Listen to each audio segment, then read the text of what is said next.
in building success. I get a lot of congratulations for LEAD. I get a lot of congratulations for the emerging councils and countries around the world that are embracing this. And, you know, I'm the CEO, I'm one of the founders, and I know in this room in particular, there are CEOs and founders of many organizations.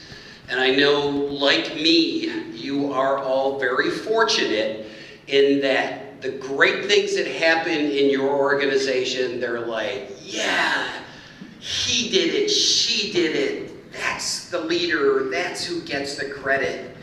And you humbly accept that because you have the job and you have to be somewhat humble in that regard. But there is not a minute in your minds and in my mind who's really making this happen. And who's making it happen are the champions that are in every single level of our organizations, that are the volunteers in the US Green Building Council. We've been blessed. You know, there are estimates that said that the original LEED standard was developed to the tune of somewhere between $600 million and $800 million by volunteers for free. And ultimately, that kind of energy is something that is so unique, and that is how the US Green Building Council has been able to do its work on the backs of people that have given so much time, effort, money, intellectual property, commitment.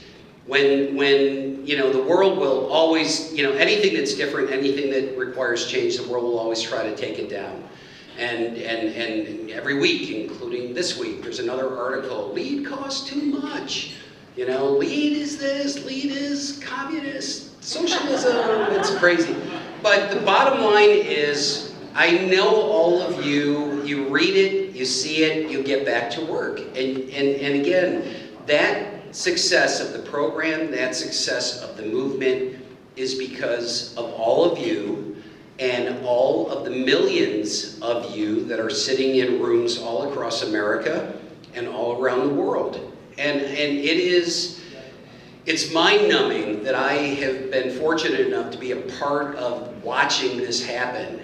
And you know, I am a firm believer in looking at the growth and the evolution of organizations. Whether you're a business, whether you're a not-for-profit, there is always an S-curve or a bell curve. I like the S better than the bell. But that curve will always show you your tremendous growth opportunities and where you are. And there's the important part of that curve that I think every good leader needs to recognize, and that is, where do you in fact begin to obsolete your greatest triumph? Where do you take that moment to say, this is the point at which we will evolve, in my case, evolve this organization, help the board of directors understand we need a brand new governance opportunity, help our chapter organizations understand they need a brand new governance and growth opportunity, help my team and the people around me understand that as a CEO, I too need to evolve out of the organization to allow the amazing people that are underneath me to see that level of opportunity as something that's attainable and reachable.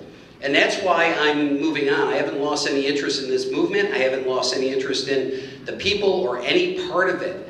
But after, well, I told my wife I was going to DC for 3 months, and it'll be 15 years door to door by the time I finally get back to Syracuse on a regular basis.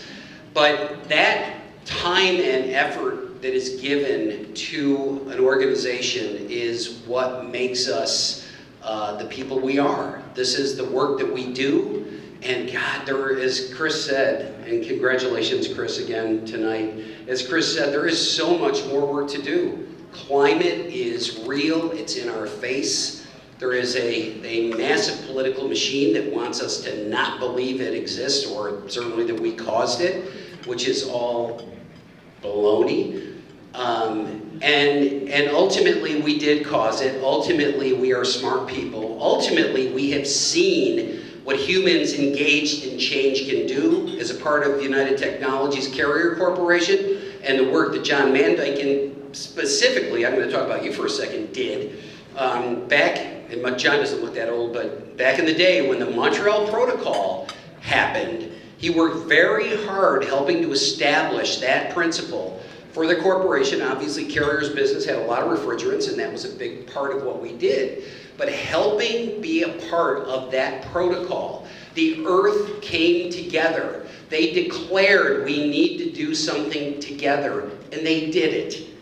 And right now, the ozone is healing. It is not what the problem that it used to be. It is not completely gone, but obviously there are things we can do that are in our grasp, in our control, and we can do it. So I honestly, I just wanted to come up and say thank you so much for everything you've done here. New York City, New York proper, has been instrumental in the birth of this entire movement.